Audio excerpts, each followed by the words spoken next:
वंतारा के खिलाफ बोलने वालों को अब सुप्रीम कोर्ट की तरफ से जवाब मिला है। कोर्ट ने वंतारा पर हाथियों के ट्रांसफर को लेकर जनहित याचिका पर कहा कि वंतारा में जानवरों की खरीद बिक्री नियमों के दायरे में हुई है और कोर्ट ने इसको लेकर एसआईटी का गठन किया था, जिसकी जांच में वो तथ्य सामने आए जो वंतारा पर सवाल उठाने वालों को आईना दिखाते हैं। एक रिपोर्ट आपको दिखाएं।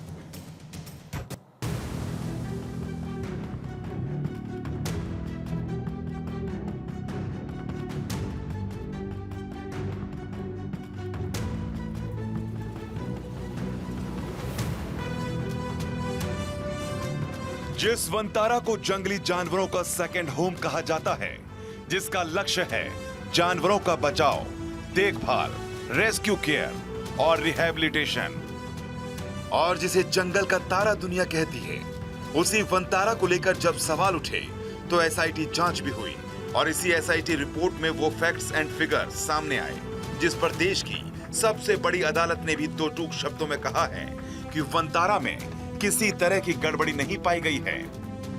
वंतारा पर लगाए गए सभी आरोप गलत पाए गए हैं। अंबानी परिवार के लिए वंतारा उनका कोई प्रोजेक्ट नहीं है, बल्कि वंतारा से अनंत अंबानी का दिल का रिश्ता रहा है। अंबानी परिवार का नाम जुड़ने से वंतारा सुर्खियों में तो रहा है, साथ ही ये टारगेट पर भी रहा है।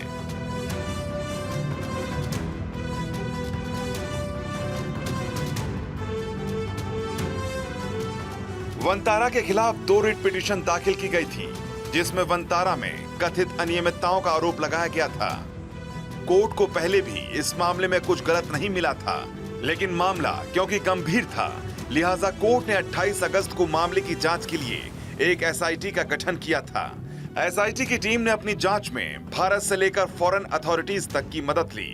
रिकॉर्ड खंगाले गए, साइट पर इस टीम ने विजिट किया, एफिडेविट्स की जांच की गई, साथ ही एक्सपर्ट से भी बातचीत की। लंबी पड़ताल के बाद एसआईटी ने अपनी रिपोर्ट तैयार की और इस रिपोर्ट में जो तथ्य सामने आए, उन्होंने वंतारा पर आरोप लगाने वाले हर शख्स को मानो आईना दिखाया। रिपोर्ट के मुताबिक वंतारा में किसी तरह के कानून का उल्लंघन नहीं किया गया है। वाइल्ड लाइफ प्रोटेक्शन एक्ट 1972, जो रूल्स, सीजेडे की गाइडलाइंस समेत फेमा, पीएमएलए समेत किसी भी कानून की अनदेखी वंतारा में नहीं की गई थी। वंतारा में सभी अधिग्रहण और इंपोर्ट पूरे दस्तावेजों और परमिशन के साथ हुए थे। इतना ही नहीं, इस रिपोर्ट में यहाँ तक कहा गया है कि वंतारा में जिस तरह से जंगली जानवरों की देखभाल होती है, वो एक बेंचमार्क है। कोर्ट ने यह भी पाया कि वंतारा को लेकर इस तरह के बेबुनियाद आरोप पहले भी लगाए गए थे। ऐसे में सुप्रीम कोर्ट ने सख्त होते हुए इस बात को भी कहा है, ऐसी अटकलबाजियों वाली याचिकाओं को जारी रखना प्रक्रिया का दुरुपयोग है।